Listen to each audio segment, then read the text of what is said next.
Bonjour, bienvenue dans Mobility TV. Nous allons parler des incubateurs de l'automobile en compagnie de Richard de Cabrol. Bonjour. Bonjour. Vous êtes le directeur du Grand Prix ACF Autotech. Bonjour à Marc Charlet, directeur général de Next Move.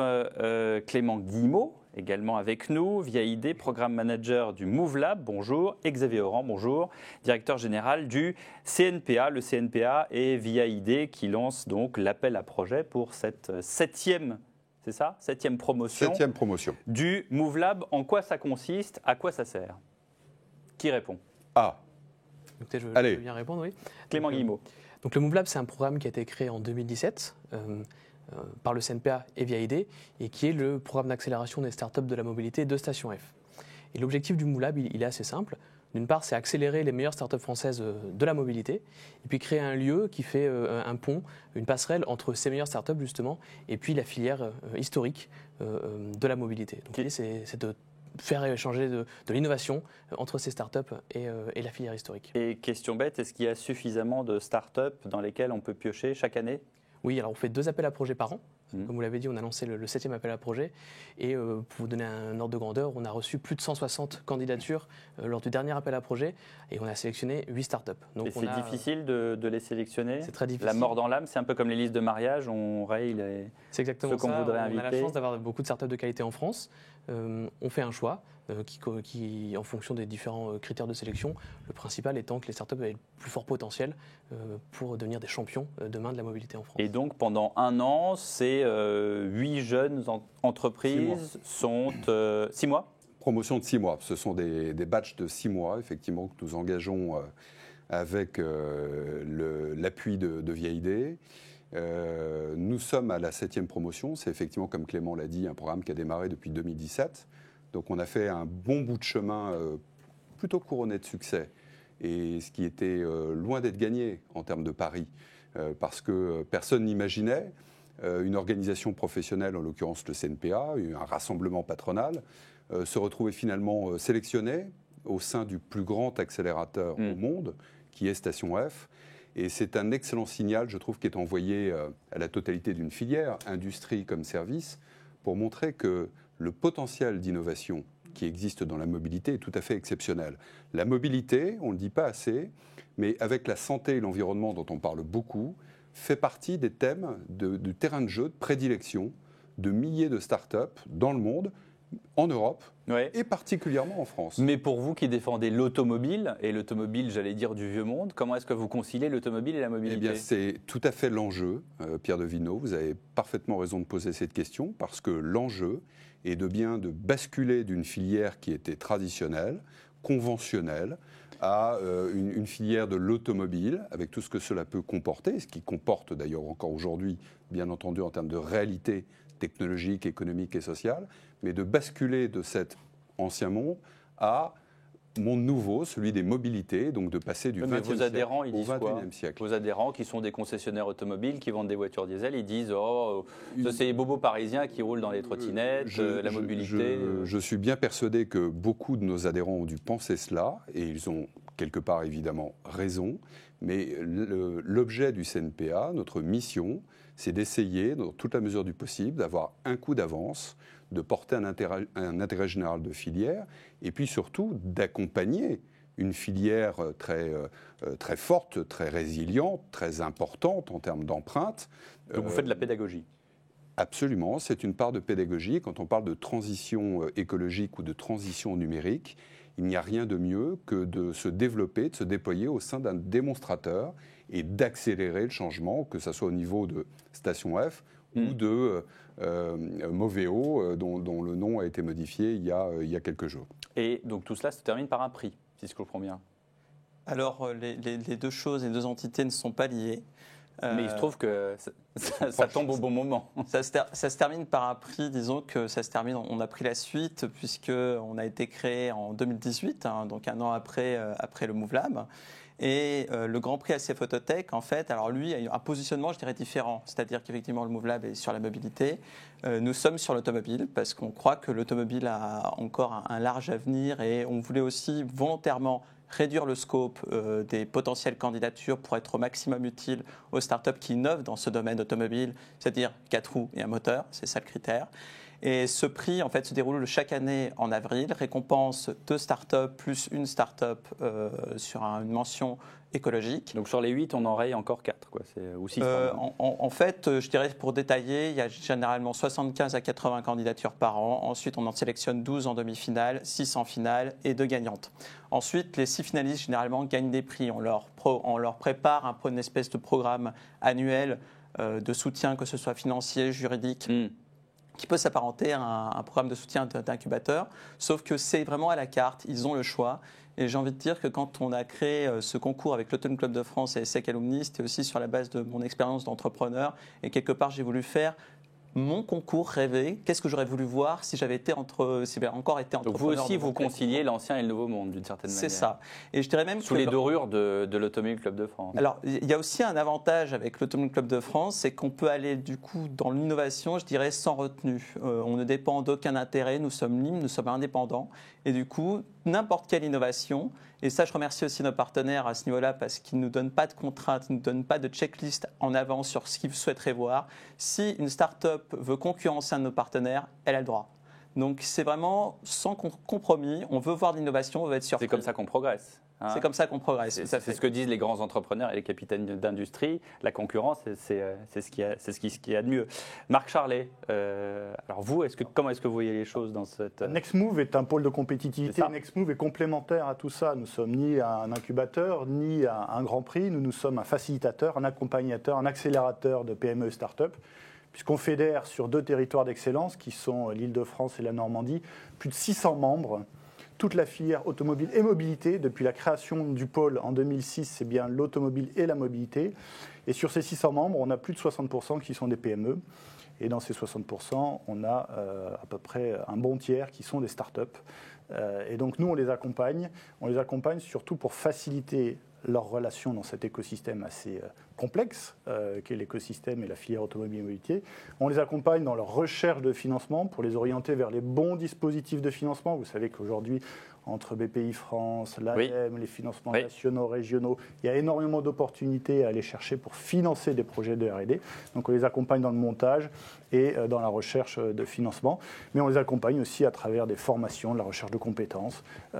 Tout ça grâce à ce réseau qu'on anime. Est-ce qu'il y a une recherche de retour sur investissement ou est-ce qu'on se dit qu'après tout, on propulse des licornes, des startups, appelez ça comme vous voulez, qui ensuite participent au rayonnement de l'économie française ?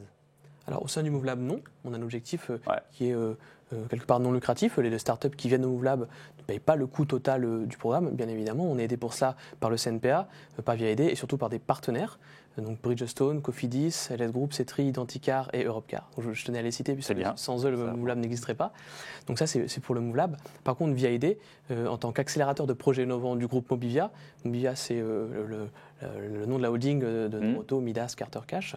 VIAID, en tant qu'investisseur de start-up, évidemment cherche un certain retour sur investissement ou en tout cas créer... Lequel de quel genre ?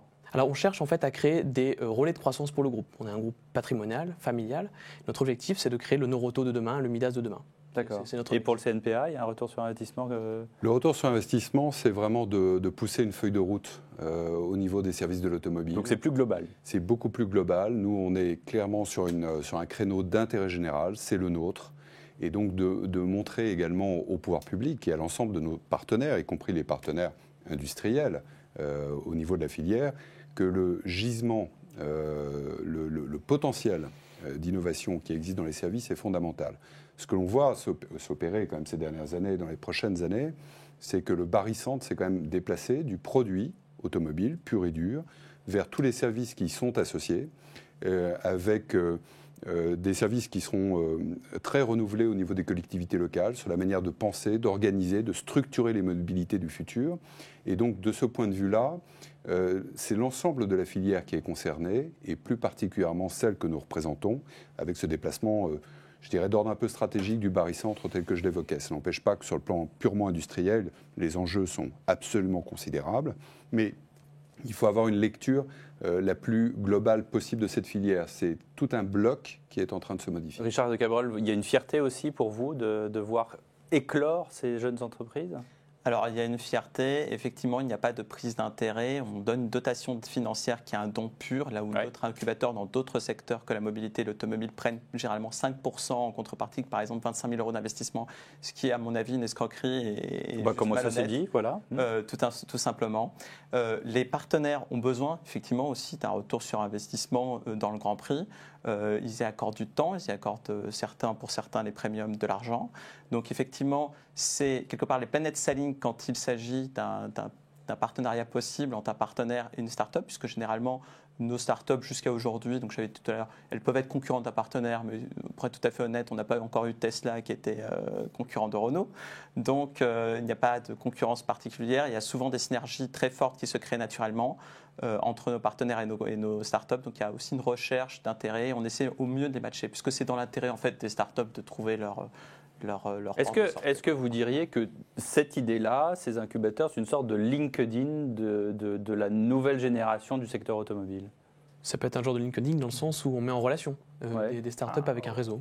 Nextmove, c'est clairement ça. C'est fédérer les acteurs pour accélérer. Parce que nous, ce qu'on croit, c'est qu'on arrivera à relever les défis de la mobilité du futur, plus propre, plus sûr, plus connecté, plus autonome. Ensemble. Qu'en mode collaboratif, en utilisant toutes les compétences de l'écosystème. Et il faut que ce site France, il soit compétitif par l'innovation. Et pour être compétitif par l'innovation, il faut rassembler tous les acteurs. Est-ce que ça veut dire qu'il faut plus de monde aussi pour lutter contre une sorte de carcan qui s'est établi, même au sein de la profession automobile, qui dit « bah non, on ne bouge pas, l'automobile c'est comme ça ne changera pas ». Il faut casser les silos, et on le fait.